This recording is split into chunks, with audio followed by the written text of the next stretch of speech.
All right, guys, let's get started, man. So, first off, thanks everybody for joining us. And apologies if you heard any of our knock knock jokes or banter there. We probably won't be any more professional, I'm not gonna lie, but we do have a good conversation today that'll be fun. But as always, I want to kind of kick everybody off with a couple of stats from our study this quarter on sponsor banks, fintechs, direct digital brands, all that type of thing. So we're at 159 sponsor banks. Again, we're going up. I want to say we were at 157 last quarter, so continually moving up. That those 159 sponsor banks are supporting 708 fintech programs, brands. Again, those numbers are going up. And we're at 147 direct digital brands, direct banks. So a division of a charter, right? Digital only typically.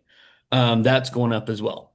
So a couple of keynotes. Fintech M&A is pretty hot, right? We've seen, if you think about the last year or two, if we looked at kind of vendor land consolidation and M&A and everything, very much similar on the fintech side of the world. So, all the little point solution folks are beginning to kind of platform up and buy each other. And so there's a lot of churn in those sponsored programs.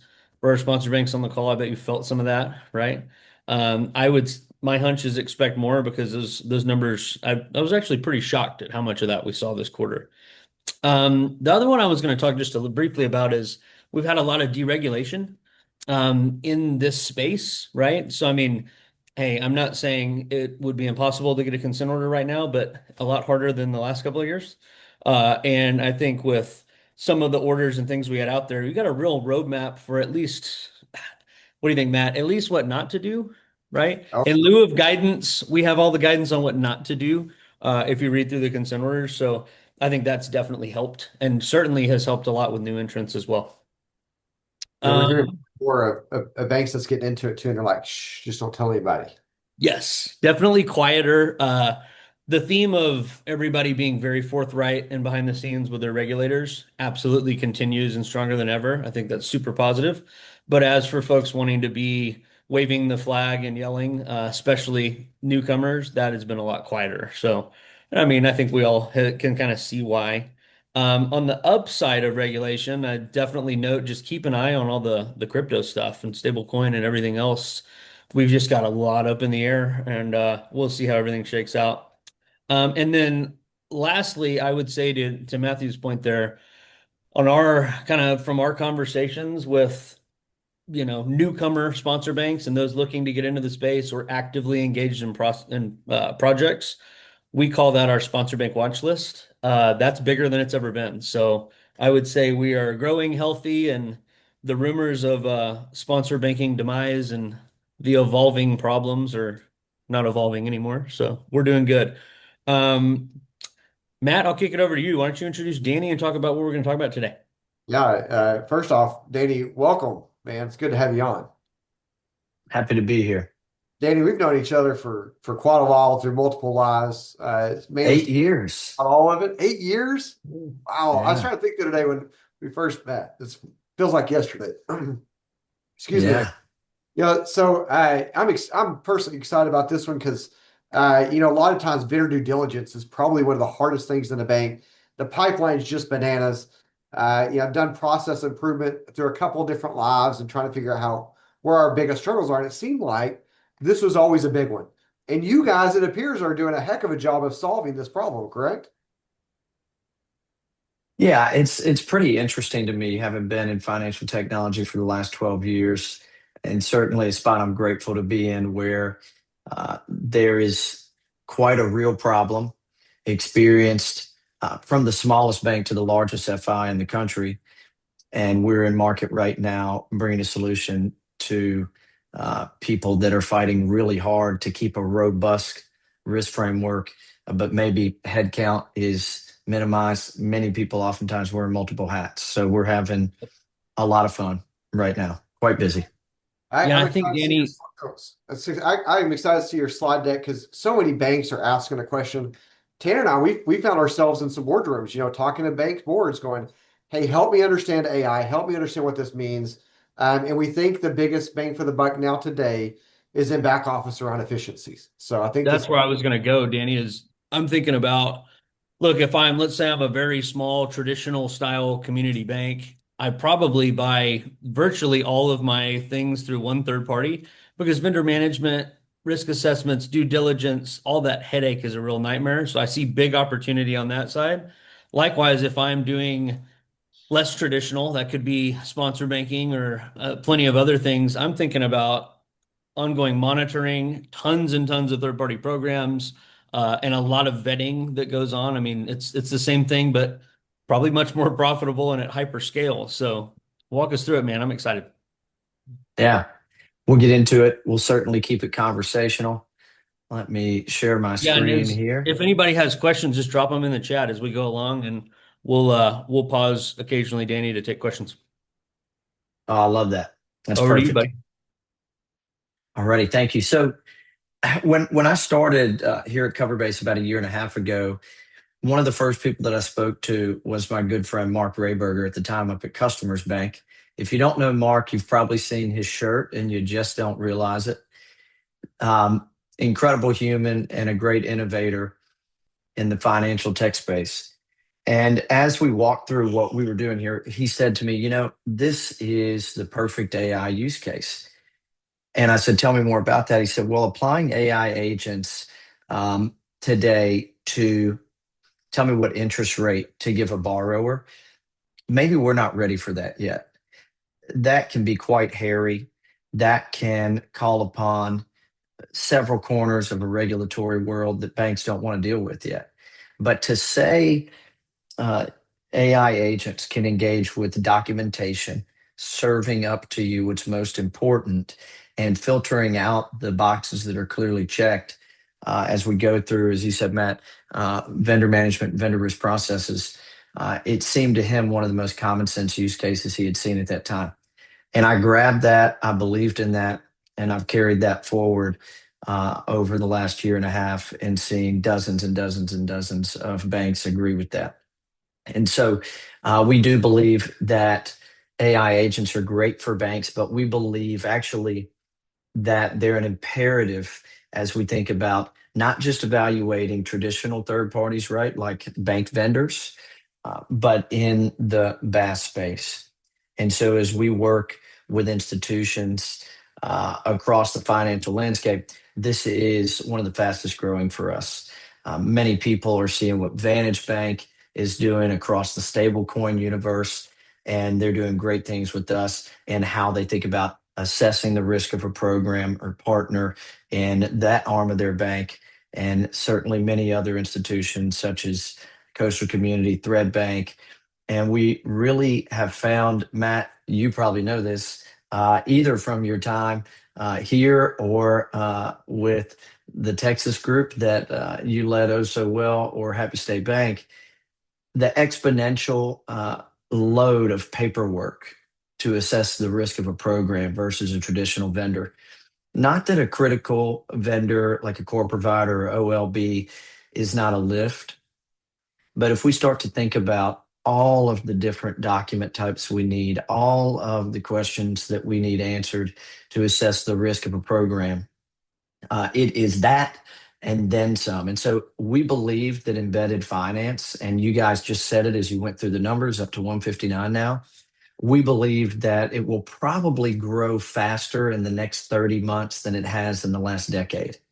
There's a lot of reasons for that. I think the regulatory environment's part of that, but we also think tools like Coverbase and peers of ours in the space allowing people to quote Peter Joe Bear, who runs third-party risk for OpenAI, tools are allowing banks to move fast safely.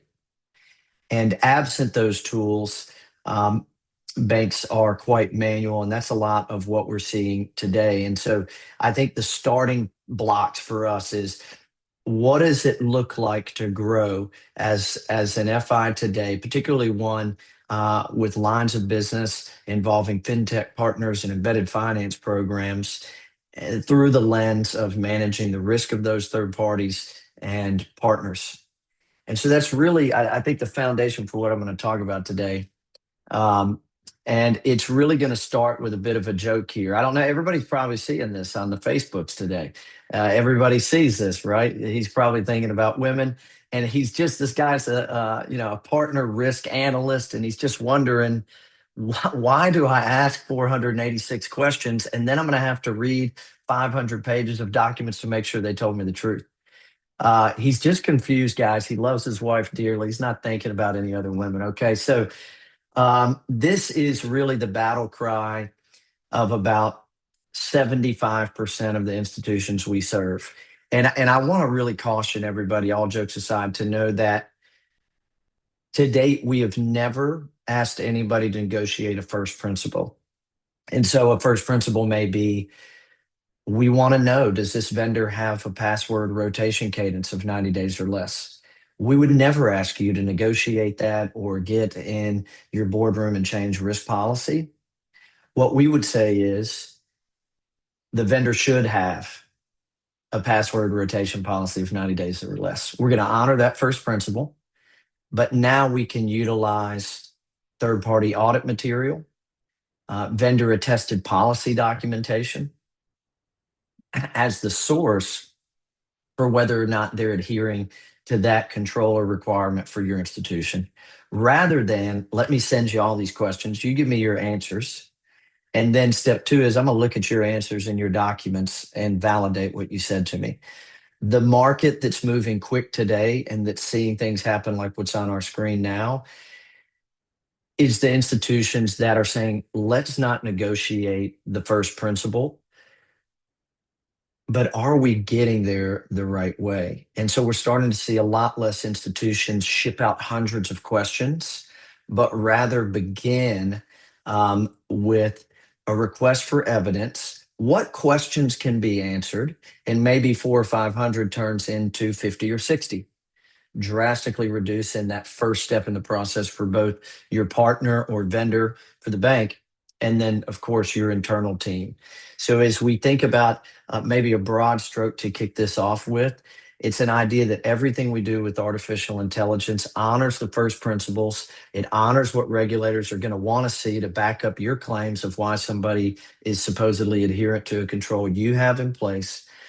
We're just asking the question, are we doing it the best possible way?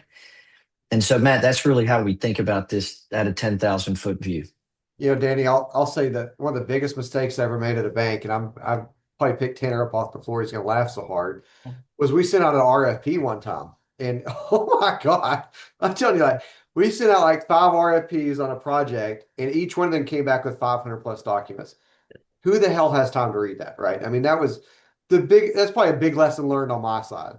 But what I'm learning is exactly what you're saying is you're taking a standardized process.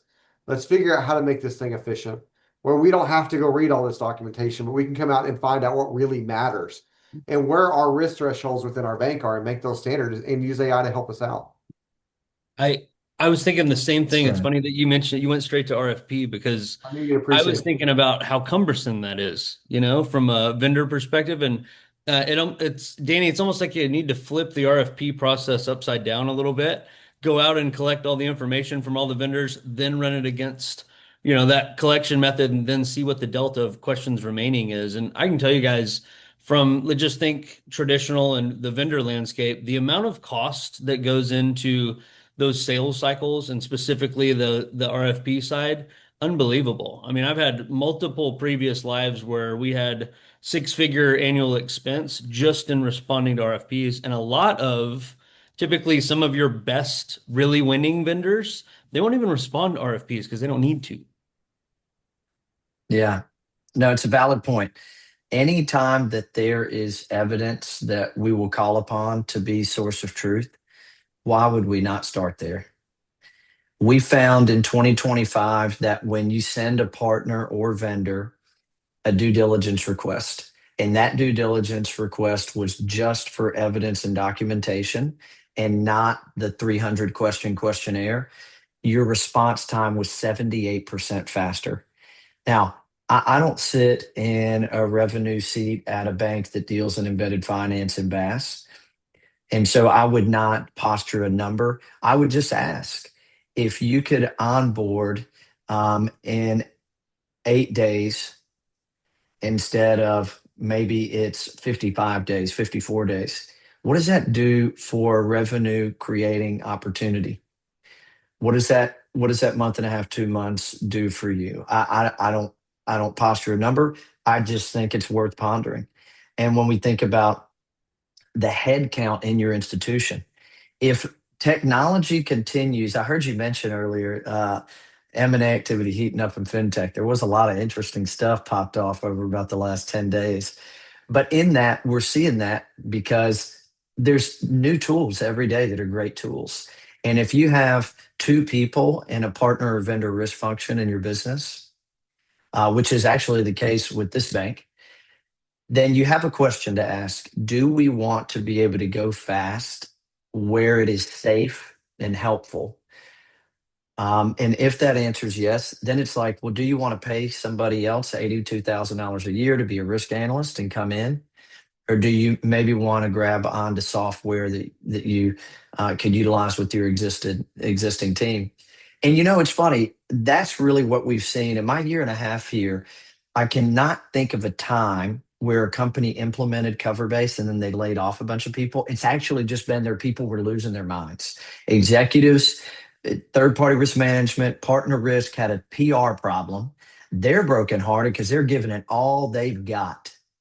And then the executive team and everybody else in the bank is unhappy with third party risk because they're slowing down their projects and initiatives. So we'll look at some of the things that led to the stats: 83% reduction in vendor onboarding time, 90% faster risk assessments, and some dollars saved. And how did we get from 60 days to 10 days? And I think to understand this, first, maybe thinking about what created the 60-day bottleneck and what can actually be done about it. These are the foundational questions that we think any institution should ask. And so if your bank is not dissimilar to every bank that we've seen come into conversation with us, it is likely that there is a certain set of questions you're going to ask and evidence types you're going to request based on the inherent nature of risk in that partnership. And so the first question we ask people is, how do you actually figure that out? And we get everything, Matt, from, well, it's quite subjective. Terry in our embedded finance division is over partner risk, and she just really has a good sense of things. And that's okay until a regulator pulls an audit and they say, well, why was the inherent risk on this thing critical? And then Terry does a write up. Sometimes that works. Sometimes we see audit findings come out of that. Hey, look, this isn't going to fly. We want to see a centralized place where we can just go and pull this. Of course, Terry may not work at your bank forever either, which could be problematic. The second thing that we see is a bit more objective things, maybe in Excel, where there's a checklist and maybe an email is sent out to each of the subject matter experts that would contribute to a partner or vendor risk assessment. Maybe that's compliance, privacy, financial, cyber. And these different divisions now will look at just the nature of the engagement, and they will come in that Excel spreadsheet and comment. A little bit better, a little bit easier to audit. And then probably the best thing we see apart from an automated framework is where people actually have a questionnaire internally, and each subject matter expert has contributed to kind of that inherent risk questionnaire, a group of questions with a scoring matrix tied to it. And based on those responses, I can tell you if I need to be included and what risk it is for my category driving that overall risk score. And so that process can be quite slow. We'll talk about maybe how we think about that. Once we know what the overall assessment is, now somebody, and it's different across institutions, has got to reach out to that vendor and they've got to get answers, or that partner, and they've got to gather documentation.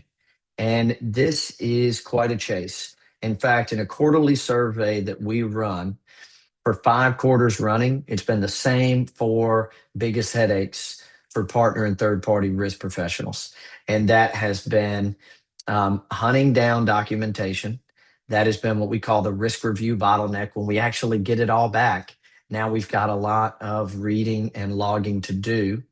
And then what we call the follow-up black hole, number three, which is, okay, we asked 400 questions. About 40 of these now, we need more clarity. We need you to make a policy change. Things are getting pretty serious. And so this follow-up black hole of tracking what was the issue, where did we log that these were potential issues, and how did we move towards either mitigation or acceptance? All things, of course, that auditors want to see. And then fourth and finally, where we actually think the future is for partner and vendor risk, and we put about 25% of all of our product dev time into, is what we would call a dynamic risk score, moving beyond a point in time snapshot to really be informed day over day. And so those are the big headaches we see. And so if we know it takes a long time to do those things, gather docs, engage with the docs and answers to questions you've gotten, then follow up on potential issues, the question becomes, what do we do about it? I guess, Matt, I'm curious in your conversations with banks or maybe even at Happy. I know you were president of Digital Bank at Happy. Did any of that come through and come into play for you? Oh, absolutely. I was sitting here looking at your 60 days. And I'm like, man, that seems really, really a quick timeline compared to what I This see. was an innovative bank. This Yeah. case study is a very innovative bank. I Okay. will say I that. was telling Tanner earlier, I'm like, dude, like, I remember vendor due diligence is where my contracts went to die. Honestly, like That's it's, right. if we had, I remember I got called back and we had a 180-day turnaround on vendor due diligence consistently for new Oh, vendors. wow. And we came back and was like, well, where's it bottlenecked at? And it's exactly what you said every time. It gets bottlenecked in legal, it gets bottlenecked in InfoSec, it gets bottlenecked in IT. And so if you can come in here and find a way to make it automated and then have a dashboard for each one of those areas going, hey, look, you don't have to read everything. You told us what your thresholds are. This is what this means. These are your red, yellow, green items. And if I only need to pay attention to the red ones, buddy, I could see how you could definitely shorten that timeline down. That's right. Danny, something you said that grabs me, and I don't think that to your point of not replacing people, I'm not a big fan of technology replacing people. I've always believed the good stuff makes the people go further. But in this That's instance, right. wouldn't you imagine that you get such a higher level of, I don't want to say accuracy, but how about less mistakes, right? Programmatically. And wouldn't you see that having an outcome? I know Matt and I have talked to a few people recently, and the rumor mill in our industry is kind of starting to swirl around those topics at some of the big companies and what those Yeah. situations with those people might look like in the future. I think it's a really good question. As I said, at least to date, it's been more so frustrations of people. We've got a couple global banks that are thinking like you're talking about. I mean, literally banks telling us we have 150 people in vendor risk, and our um, COO has dropped a challenge for us to get that to 15. And so we're seeing those conversations at larger institutions. And you made a comment about the quality of the output, let's say. And I would tell you that and it continues to be something that I'm surprised by, program maturity is one of the things that comes out in case studies and customer stories with us. Hey, we're now able to do 2x the number of assessments, and we've reduced errors by 50%. Or programmatic consistency. Regulators don't like to see two engagements with quite similar technology providers or partners, and this one is moderate inherent risk and this one is high, and you can't explain why.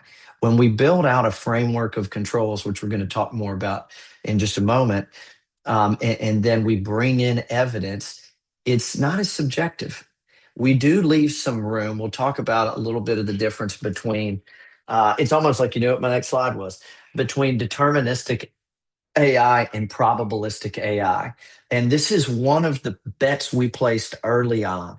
And I think whether it's a lot of the embedded finance banks I mentioned, or folks like Coinbase, Edward Jones, BlackRock, people that use us want to decision.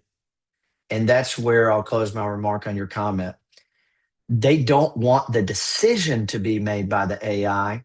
The head of vendor risk at BNY Mellon told me last week, and this is the simplest way I've ever heard it said: I want risk analysts that I pay really good money to not do admin work. What I want them to do is actually assess risk.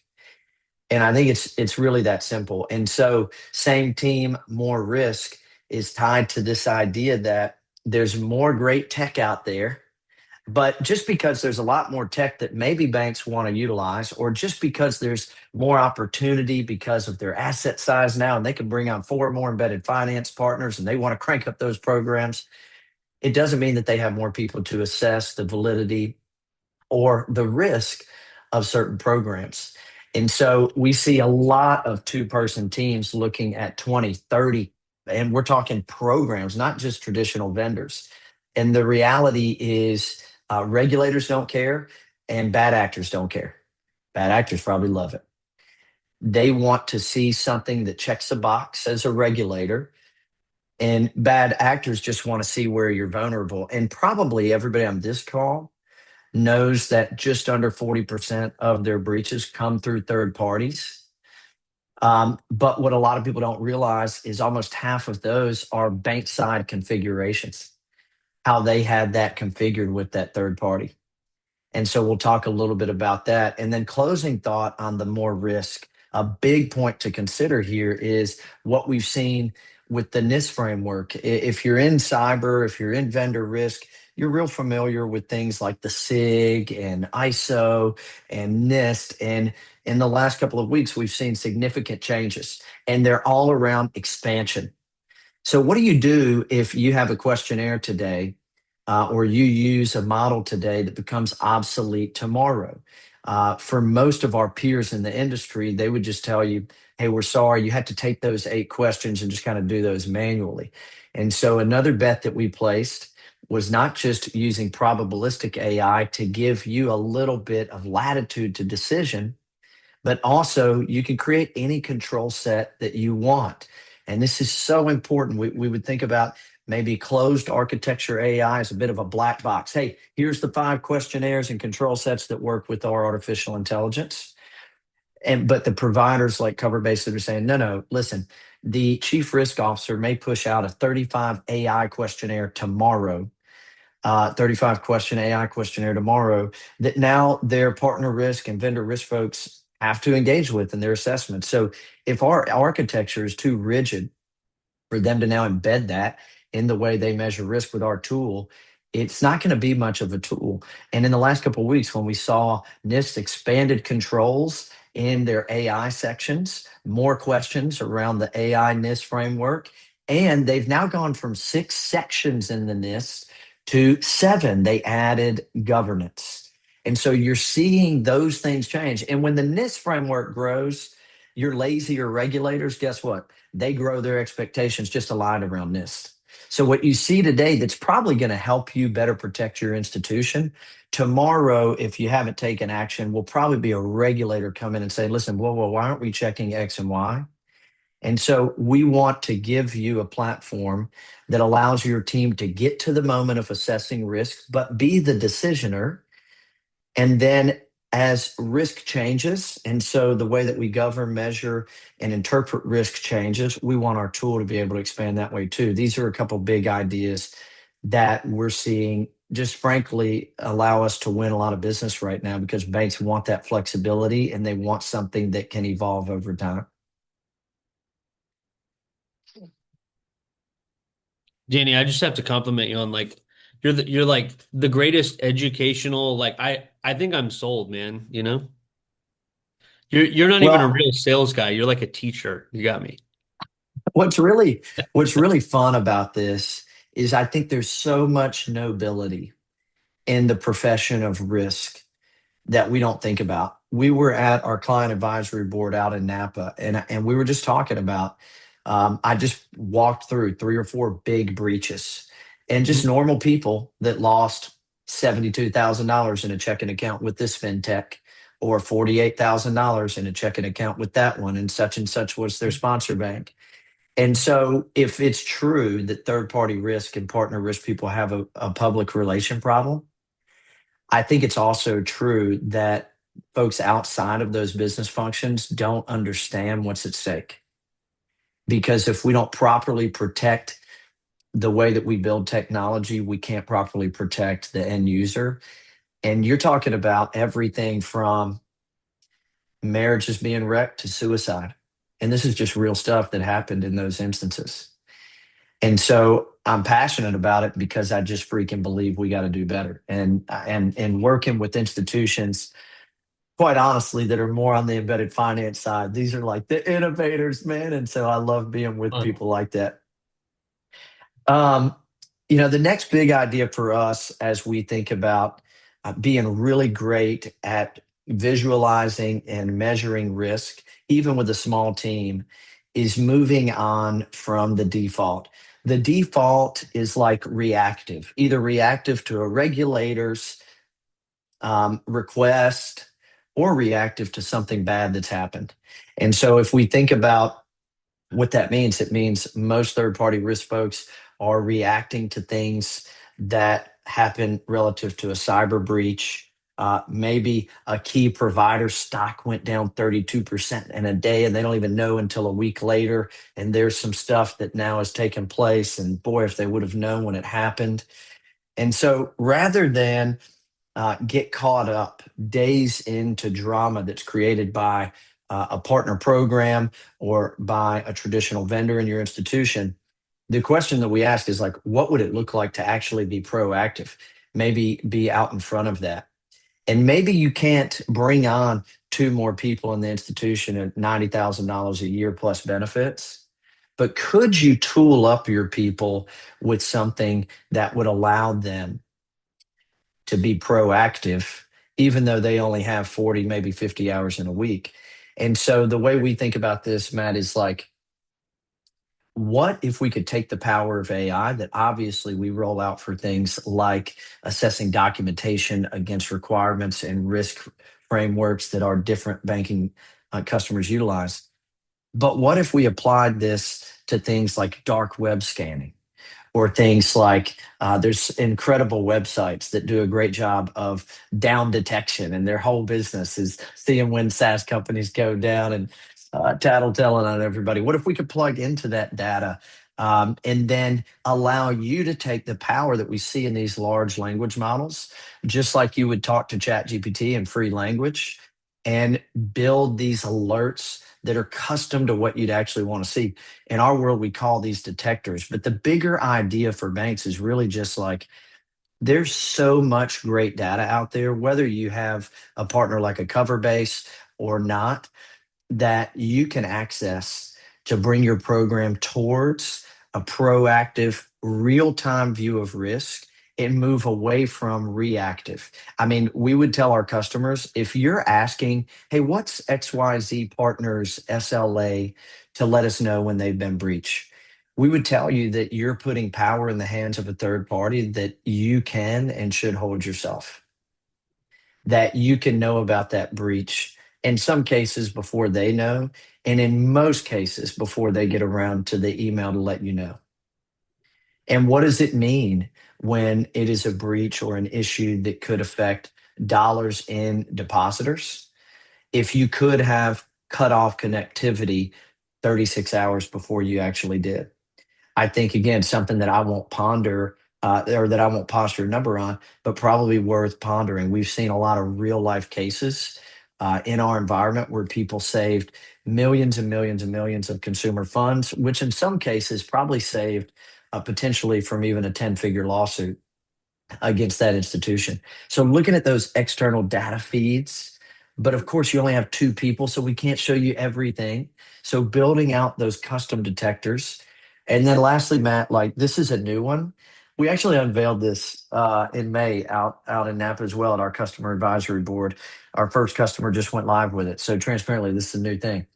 We call this inspect, but the greater idea is a lot of people on this call are probably familiar with like SSPM tools, where they're like, oh, well, we have API integrations to 300 vendors. And through those, you could see the configuration of your environment. We took a different approach here, and I think it's interesting. And we're seeing some companies like OpenAI build this themselves. It's just really a neat thing. where we built an AI agent and gave it read-only access, and then we direct it to configuration pages with a scope, right? And so if that partner, let's say, says that they're going to have SSO implemented for everybody that credentials into that environment, and they say that they're going to have multi-factor authentication turned on, we can drop that AI agent in and read those config pages every day and alert you way before, again, almost 40% of all breaches come through a third party, alert you way before there's even that kind of problem and just say, hey, Matt, you're supposed to have MFA. It looks like 17 of their users don't have it. And they said in the scope of the project that this would be implemented. So now we're just shoring up the walls here. We're plugging the kinks in the armor. So we think about it, Matt, in terms of being proactive, both in looking at external data as well as internal. Go back to one of your comments, Danny, as you're talking about the, replacing 150 down to 15. And I think banks are going to relate when I say these words. I never had shortage of work to go do, right? But the ability to go get a new job rec opened up to go get that work was freaking impossible, right?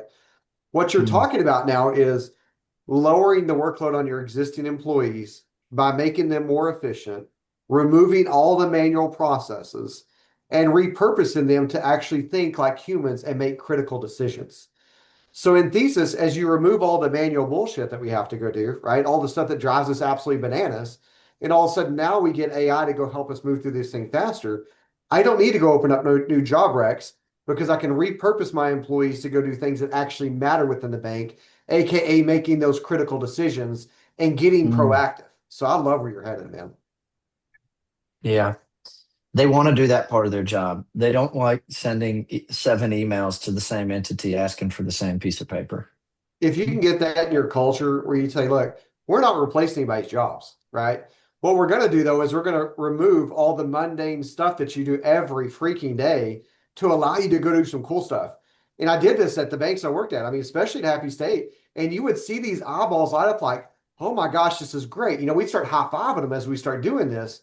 So everything that Coverbase is providing, you're going to help those banks that can't go get those job recs opened up. And you're going to increase employee satisfaction by allowing them to go do something that's not so mundane and everybody freaking hates doing. Yeah, it's interesting. We actually had an organization not move forward with us after about a 7-month evaluation. And 3 days later, the head of TPRM actually quit because they were like, if they won't give me tools and they're asking me to do 480 assessments a year with 3 people, I'm out. And he said, if you know of any good roles, let me know. So, I said earlier, like, it's not necessarily banks firing all their people. It truly is. Like, these people are drowning in it, dude. All right. As we wrap up, just some practical thoughts. Again, there's a lot of ways you can do this. I quoted Peter Jobert earlier. I quoted Peter because he was a keynote speaker at an event with us. And he mentioned that they have 21 agents built to do all of their third-party risk management and assessments. And I asked Peter, why are you here speaking at this? Like, why do y'all even need a Coverbase layered on top of something like that? And he said, companies that really need to manage a vendor population and then be auditable in how they did that, they have to have a wrapper. And they need a wrapper from companies like Coverbase that understand the regulatory burden that we exist in pharma, financial advisory firms, banks, certainly embedded finance. And so that is maybe the why behind working with a partner. But an encouragement I would give you is just a call to innovate somewhere. And we're happy and have many times. I'm so blessed to work for a CEO who's been an author on AI and machine learning for a decade and a professor on the topic at UC Berkeley because I've been able to learn just through being around him. But the reality is we're happy to take a call. And if you're 7 steps from partnering with somebody like a Coverbase, and that's totally okay. We'd love to serve you with just some ideas to help your people have a high level of efficacy in how they measure risk and maybe a lower level of stress and anxiety in getting their work done. And so I think some common areas where this is practical tips where you should probably consider utilizing AI. And maybe even a year ago, these worked 90% of the time. And now it's just like this is like a walk in the park for the models that exist today. And we exist on top of Anthropic models housed in AWS Bedrock. And that means that we specifically, back to that wrapper, have some protections that ensure, for example, AI models aren't being trained based on what's happening in your instance. And so if you go a route of kind of a homegrown, there's some cautions to have. But let me just encourage you, intake, when you're onboarding a new vendor, both in your kind of what some people call like a vendor management information form or a partner request form or inherent risk questionnaire, whatever you call it, that first set of information, your stakeholders probably don't know the answers to half of that stuff. If your VP of marketing is trying to onboard HubSpot for AI copywriting and emailing, and you ask that person if this is cloud, on-prem, or hybrid, dude, they don't freaking know. And so they're either going to try to put these answers into the questions you're asking, and you're going to go back and forth with an inaccurate product that you receive, or they're going to have more friction with the vendor or partner going back and forth with them to get you that prelim doc right. We're not even in the assessment. And so we've seen incredible gains serving up those questionnaires into AI. Of course, we got a wrapper for this, and then allowing AI to partner with the person filling that out. You'd just be blown away at how much friction we remove. On average, we take people from 2 days on an IRQ, for example, down to 7 minutes. So how could you start to use AI in your institution relative to that? Document review, we spend a lot of time on. It's really simple, man. If you need to know 85 things that are in a SOC 2 penetration test, data policy docs, just get the documents and work with somebody to help you get a great framework. We're happy to speak about that. Ongoing monitoring. We talked a lot about, man, even a critical vendor or high risk that you're reassessing maybe once a year. If you sit on that, is that enough in the breach activity we see today? And so there's a lot of ways that you can monitor, and AI is great for taking just the plethora of data that you would maybe be overwhelmed by, and through open language and these LLMs giving you the alerts that you care about. So that's another big one. And then lastly, uh, I've never been an Excel wizard. And most of our customers have software they pay for to do reporting, and it does certain things. Blows my mind, dude. Like Excel's got to be like the highest longevity SaaS product on the planet. They still export it out to an Excel spreadsheet so they can chop it. I mean, it's quite a story. But we want you to know that artificial intelligence makes it really easy to do a lot of the things that maybe you had to be an Excel wizard to get that level of slice and dice, sectionality, categorization of data.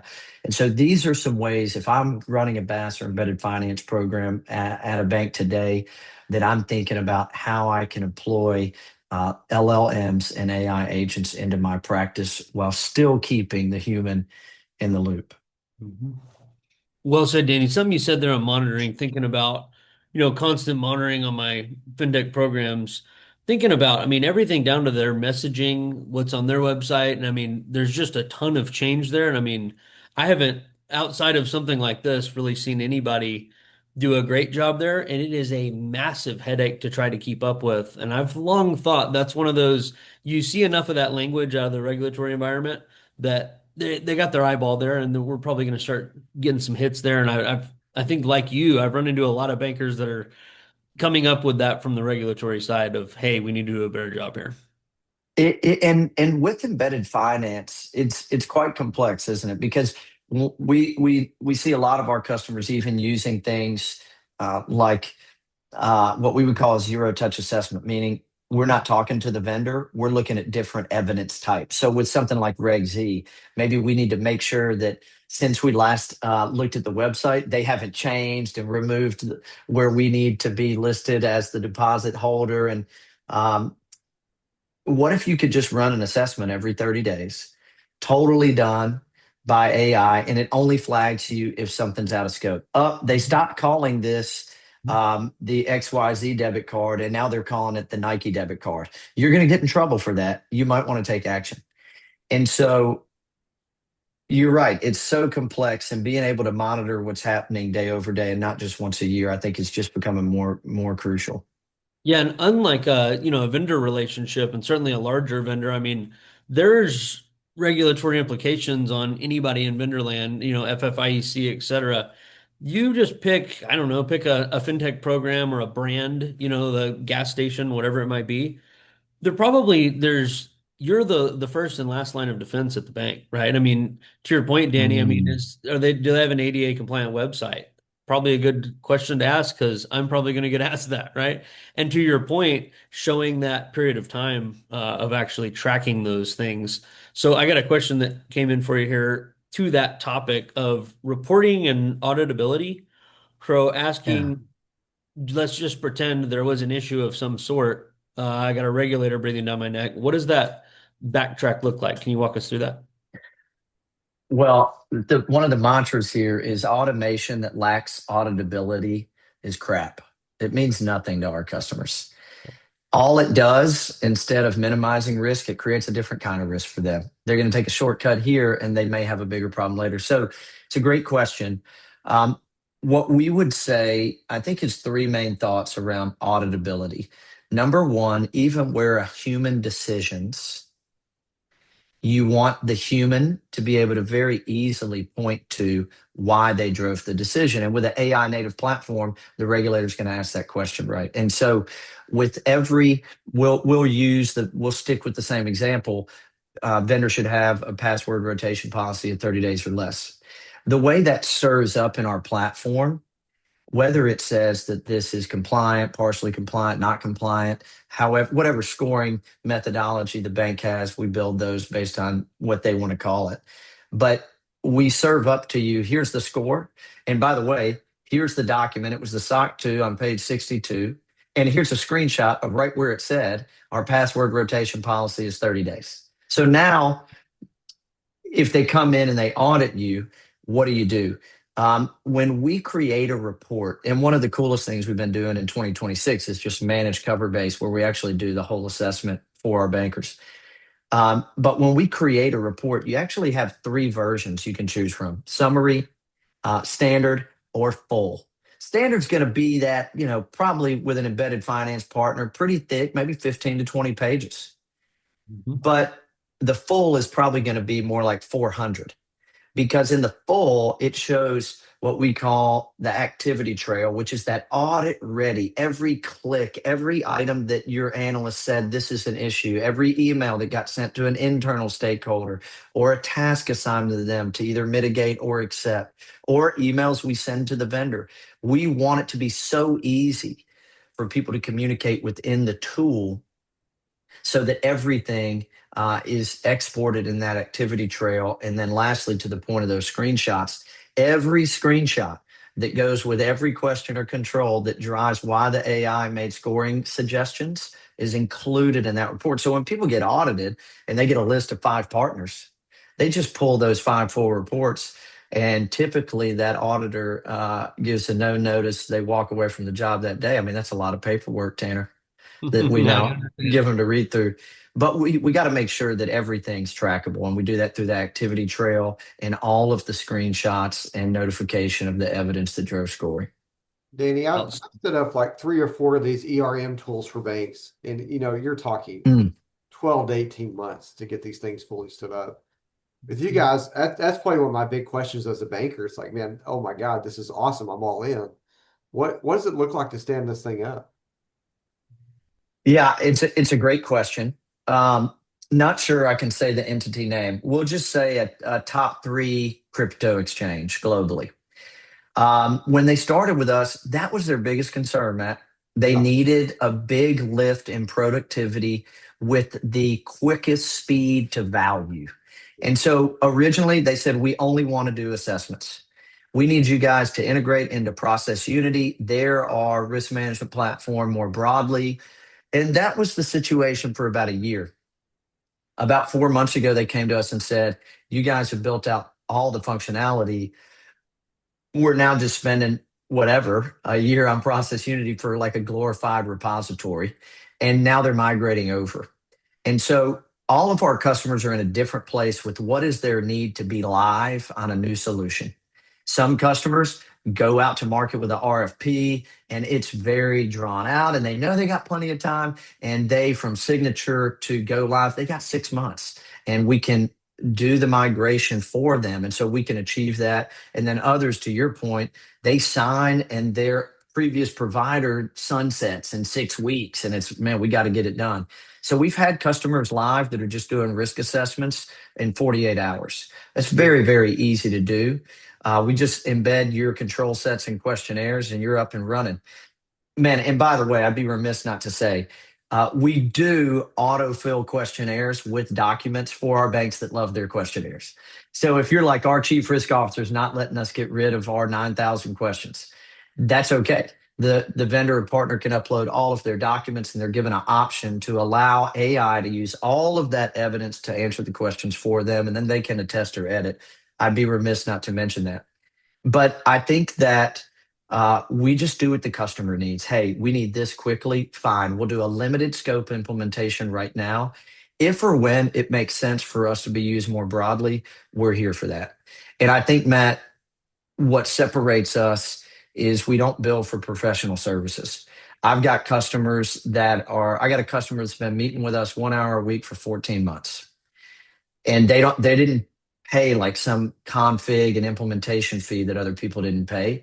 We are with our customers every week until they're like, hey, dude, enough. Go get a haircut. Leave me alone. And so we want to be that kind of partner. And I think it's been a moat around our business, to be frank. Danny, do you have contact info you could share? I got a question about that. And we'll send out slides if that's okay with you, Danny, afterwards. Yeah, please feel free. And if it's okay with you, I will add a contact slide. I totally blew it. I guess if that's the thing to blow that. As you said, I'm not even a real salesperson, right? I have to play one on TV. So to give you something really easy, if you want to reach out to me today, it's just Danny@Coverbase.ai or .com. Either one of those will get to me. Just my first name, DANNY@Coverbase.ai. And you can reach me there. But certainly I'll add a contact slide and ship it right to you after the call, Tanner. Awesome. I might remove the slide with the meme. I don't know if that should go out. That was the one I was wanting. So yeah, shoot me that one. Come on. Got you. I got a question here, and guys, if anybody has any additional questions, just drop them in the chat for Danny. But question here is, how does your pricing model work? And how easy is it to quantify that ROI? That I think was kind of where we started the conversation, right? Of that whole picture. Have you gotten to the bottom of that one, and how does your pricing model work? Yeah, it's a great question. When we came into existence, if you look back 3 years, everybody really charged based on asset size or seat count. And as we looked at this more deeply, we thought this is actually quite unfair to price this way, because you could have, let's take partner risk assessment, for example. You could have a bank that's got 30 billion in assets, just stood up an embedded finance function in the hole. They're funding that business, and you're going to bill them. They don't even have a program yet. It just doesn't really make sense. So we are on a per assessment model. So we just sit down and we look. It's a spirit of good faith. If you go over that, you would pay the per assessment rate on the overage, as long as you don't go more than 30% over, which we see these things way in advance. And by the way, we've never had that happen. I mean, that would just be like, hey, we're just going to tell them we do 100, even though we know we do 300, so we don't have to pay for it till later. We haven't had that. We great people really in third-party risk and program risk that we have. But I would say beyond that, if you're thinking about other modules like ongoing monitoring, those are based on vendor count, right? So if you want to enroll somebody into our signals and detectors for cyber, financial risk, dark web scanning, then those would be based on vendor. But I think the big message on how we price is it's actually based on our compute costs. We ain't just saying, well, you got 10 people using it, we're going to charge you this much. It's really based on the work product. And I'll tell you, we are yeah, we haven't gotten a situation where we got close to losing the right kind of partnership over any kind of commercials. Mhm. Got it. Actually, the tail end of your answer there folds in really well into those other pieces. So this next question is, can you handle AML policy, reviews and process financial statements and that type of thing? Yeah, absolutely. So we embed the requirements that the bank has, or we'll show them templates that are broadly used and allow them to pick through those. You should really think about it like this. In my demos, I have a control set called macaroni and cheese, and it just says things like should include milk, full fat. Welcome to the South. Don't put no skim milk in my mac and cheese, baby. And it lists a few things out. And if you just uploaded a handwritten letter, a Word doc of somebody's macaroni and cheese recipe, it would go through and tell you, hey, listen, this is the reality of that. So, in the same way, if we upload AML policy against your requirements in your framework, or if we upload financials against the assessment matrix you want to use, it's the same activity taking place. And I know that's a silly example, but I want you to understand that this stuff isn't as scary as people think it is. Excellent. I just got a really cool Slack. I'm so sorry I didn't have it before the call started. For any institution that mentions Bankers Helping Bankers, FinTech Cowboys, that emails us, they're going to get $5,000 off their first year of Coverbase, whether that's a $19,000 contract or $200,000 contract. I just worked to get that done and we got that approved. So um, the pricing model, volume based on what you're actually doing in the tool. And we've got that offer live for anybody that can remember where they heard about us today. That is super cool. I'm proud of ourselves, Matt. We did a good deed today. Like, hey, this is Yeah. cool. And thanks, Dan. That's really cool, man. I will appreciate that. Last question here. So, can we share the access to the platform with auditors? Do an auditor review, or how does that look? Yeah, absolutely. Back to the fact that we are not priced by user seats. We actually have a guest to user role base. So you think like admin, member, silo member. It's very easy to spin up some credentials for them and get them right in there and walk them right to where the reports are and they can click around themselves. Great question. Awesome. Man, this was a heck of a lot of fun. I actually really, for not the funnest topic and a little bit of a scary one. You did a really good job, Danny. I really, really enjoyed it, and I think everybody else did too. I appreciate it, and I do want to give one last shout out, and this includes you too, Danny. Thanks to all of our sponsors that Yeah. make all of this possible, man, and really appreciate all of your help today. This was really, really cool, and we'll get slides and details and Danny's info out there for anybody that wants to reach out to them, and yeah, definitely mention us and let us know, Danny, if we saved anybody any money, or if you'll probably like charge me for it, or how's this gonna? Yeah. Yeah. No, there's other paperwork coming. Bree has it. She's got the real document. Yeah. I love it. This was great, man. It was a pleasure and a blessing to be with you guys. I had a blast, and I hope it was helpful to the audience to think about this in Absolutely. a little bit of a different way. Hey, very educational, man. Thank you so much. Thanks to Yeah. everybody out there, and we'll see you next time. We'll see you.